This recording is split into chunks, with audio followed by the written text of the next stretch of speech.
Hello friends, welcome to my channel. Friends, AP triple IT 2024కి సంబంధించి చాలామందికి ఒక డౌట్ అయితే ఉంది. AU region and SV region అంటే ఏంటి, మేము చదివే స్కూలు ఏ రీజియన్ పరిధిలోకి వస్తుంది అని చాలామందికి అయితే డౌట్ ఉంది. దాని గురించి అయితే వీడియోలో తెలుసుకుందాం. వీడియోని అయితే అక్కడ స్కిప్ చేయకుండా వినండి. అలాగే ఇంతకుముందు మన ఛానల్లో దీని గురించి వీడియో కూడా చేశాను. అది ఆల్రెడీ చూసిన వాళ్ళు ఉంటే వీడియోని స్కిప్ చేసేయండి.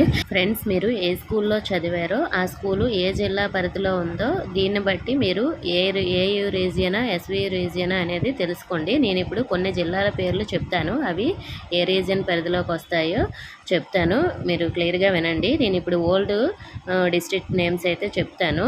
సో ఇంతకుముందు మీకు ఓల్డ్ డిస్ట్రిక్ట్ నేమ్ ఆల్రెడీ తెలిసే ఉంటుంది కాబట్టి ఇప్పుడు సపరేట్ చేసినా కూడా ఓల్డ్ డిస్ట్రిక్ట్ నేమ్ బట్టే మీరు ఏ రీజియన్ అనేది తెలుసుకోండి. ఫ్రెండ్స్, మనకి east Godavari, west Godavari, Prakasam, Krishna, Srikakulam, Guntur, Vizianagaram and Visakhapatnam ఇవన్నీ కూడా ఏయూ రీజియన్ పరిధిలోకి వస్తాయి.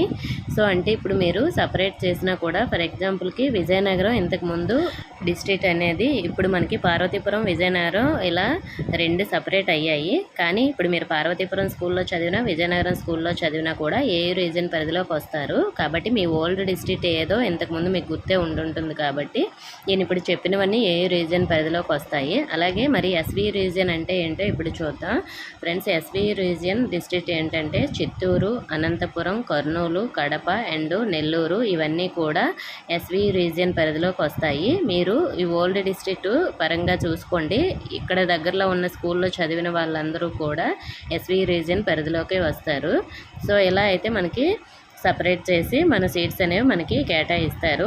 ఎవరి సీట్స్ వాళ్ళకే ఇస్తారు. ఏయూ రీజియన్ సీట్స్ ఏయూ రీజియన్కే ఇస్తారు. ఎస్వి రీజియన్ సీట్స్ ఎస్వి రీజియన్కే ఇస్తారు. నాన్ లోకల్ వాళ్ళ సీట్స్ నాన్ లోకల్ వాళ్ళకే ఇస్తారు.